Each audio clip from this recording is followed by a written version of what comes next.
ನಮಸ್ಕಾರ. ಒಂದ್ಸಲ ದೇವತೆಗಳ ರಾಜ ಇಂದ್ರನಿಗೆ ರೈತರ ಮೇಲೆ ಅಸಾಧ್ಯ ಸಿಟ್ಟು ಬಂದು 12 ವರ್ಷಗಳ ಕಾಲ ಮಳೆ ಬರದೇ ಹೋಗ್ಲಿ, ಬೆಳೆ ಬೆಳಿದೇ ಹೋಗ್ಲಿ ಅಂಥೇಳಿ ಶಾಪವನ್ನ ಕೊಟ್ಟು ಬಿಡ್ತಾನೆ. ಶಾಪದ ಬಗ್ಗೆ ತಿಳಿದಂತಹ ರೈತರು ದೇವೇಂದ್ರನನ್ನ ಪರಿಪರಿಯಾಗಿ ಬೇಡಿಕೊಳ್ತಾರೆ. ತಮ್ಮದು ತಪ್ಪಾಯಿತು, ಇದಕ್ಕೊಂದು ಪರಿಹಾರವನ್ನ ಸೂಚಿಸಬೇಕು ಅಂಥೇಳಿ. ಸಂತೋಷಗೊಂಡಂತಹ ದೇವೇಂದ್ರ ಹೇಳ್ತಾನೆ, ಇದಕ್ಕೆ ನಾನೇನು ಮಾಡಲಿಕ್ಕೆ ಸಾಧ್ಯ ಇಲ್ಲ, ನೀವು ಶಿವನ ಬಳಿಗೆ ಹೋಗಿ ಕೇಳ್ಕೊಳ್ಳಿ, ಅವನೇನಾದ್ರೂ ಡಮರುಗ ನುಡಿಸಿದ ಅಂತಾದ್ರೆ ಕೂಡ್ಲೆ ಮಳೆ ಬರುತ್ತೆ ಅಂತ.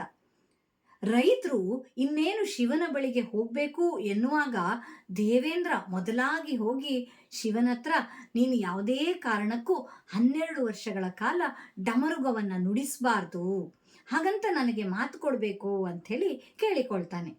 ಶಿವ ಅವನಿಗೆ ಭರವಸೆಯನ್ನು ಕೊಟ್ಟು ಕಳಿಸ್ತಾನೆ. ರೈತರು ಬರ್ತಾರೆ, ಶಿವನಿಗೆ ನಡೆದಂತಹ ಕಥೆಯನ್ನೆಲ್ಲ ವಿವರಿಸಿ ಡಮರುಗವನ್ನ ನುಡಿಸಬೇಕು ಎನ್ನುವುದಾಗಿ ಬೇಡಿಕೊಳ್ತಾರೆ.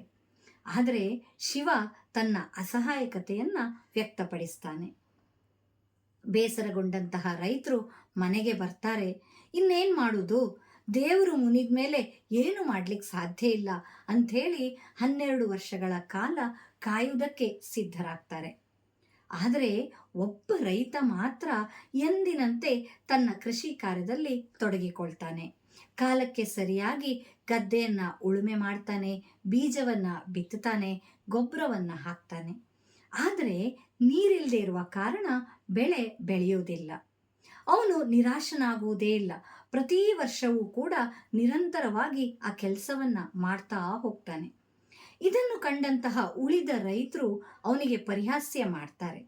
ಯಾಕೆ ಮಾಡ್ತಿ, ಏನೂ ಪ್ರಯೋಜನ ಇಲ್ವಲ್ಲ ಅಂತ ಹೇಳಿದಾಗ ಅವನು ಹೇಳ್ತಾನೆ, ಯಾವುದೇ ಪ್ರಯೋಜನ ಸಿಗತ್ತೆ ಅಂತ ನಾನು ಈ ಕೆಲಸ ಮಾಡ್ತಾ ಇರೋದಲ್ಲ, ನನಗೆ ಅಭ್ಯಾಸ ಇರಬೇಕು. 12 ವರ್ಷಗಳ ನಂತರ ಮಳೆ ಬಂತು ಅಂದಾಗ ನನಗೆ ಈ ಅಭ್ಯಾಸ ತಪ್ಪಿ ಹೋಗಿರುತ್ತೆ, ನಾನು ಸೋಮಾರಿ ಆಗ್ಬಿಡ್ತೀನಿ, ಆಗ ಬೆಳೆ ಬೆಳಿಲಿಕ್ಕೆ ಸಾಧ್ಯ ಇಲ್ಲ, ಅದಕ್ಕಾಗಿ ಮಾಡ್ತಾ ಇದ್ದೀನಿ ಅಂತ ಹೇಳ್ತಾನೆ. ಈ ಉತ್ತರವನ್ನ ಕೇಳಿದಂತಹ ಪಾರ್ವತಿ ದೇವಿಗೆ ಸಂತೋಷ ಆಗುತ್ತೆ. ಆಕೆ ಕೂಡ್ಲೆ ಶಿವನ ಬಳಿಗೆ ಹೋಗಿ ಹೇಳ್ತಾಳೆ, ನೀವು ಈಗಲೇ ಡಮರುಗವನ್ನ ನುಡಿಸ್ಬೇಕು ಅಂತ. ಹೆಂಡತಿ ಹೇಳಿದ್ಮೇಲೆ ಕೇಳ್ದಿದ್ರಾಗತ್ತೆಯೇ? ಶಿವ ಸರಿ ಅಂಥೇಳಿ ಡಮರುಗವನ್ನ ನುಡಿಸ್ತಾನೆ. ಕೂಡ್ಲೆ ಮಳೆ ಬರುತ್ತೆ. ರೈತ ಬೆಳೆಯನ್ನ ಬಿತ್ತಿದ್ರಿಂದ ಅವನ ಜಾಗದಲ್ಲಿ ಮಾತ್ರ ಫಸಲು ಸಿಗತ್ತೆ. ಸಂತೋಷಗೊಳ್ತಾನೆ ಅವನು. ಆದರೆ ಉಳಿದವರೆಲ್ಲ ತಮ್ಮ ತಪ್ಪಿಗೆ ಪಶ್ಚಾತ್ತಾಪವನ್ನ ಪಟ್ಟುಕೊಳ್ತಾರೆ. ಹೌದು ಸ್ನೇಹಿತರೆ, ನಾವು ಕೂಡ ಹಾಗೆ ಯಾವುದೇ ಕೌಶಲವನ್ನ ಕರಗತ ಮಾಡಿಕೊಳ್ಬೇಕು ಅಂತಾದರೆ ನಿರಂತರವಾಗಿ ಅಭ್ಯಾಸ ಮಾಡಬೇಕು. ಮಧ್ಯದಲ್ಲಿ ಏನೋ ತೊಂದರೆ ಆಯಿತು ಅಂತ ಭ್ರಮ ನಿರಸನಗೊಂಡು ಅಭ್ಯಾಸವನ್ನ ನಿಲ್ಲಿಸಿದ್ರೆ ಕೌಶಲವನ್ನ ಕರಗತ ಮಾಡಿಕೊಳ್ಳಿಕ್ಕೆ ಸಾಧ್ಯ ಆಗೋದಿಲ್ಲ. ನಿರಂತರ ಅಭ್ಯಾಸವೇ ನಮ್ಮನ್ನ ಪರಿಪೂರ್ಣ ಮನುಷ್ಯನನ್ನಾಗಿ ಮಾಡುತ್ತೆ. ಹಾಗಾಗಿ ಅಭ್ಯಾಸವನ್ನ ಮಾಡ್ತಾ ಇರೋಣ. ಧನ್ಯವಾದ.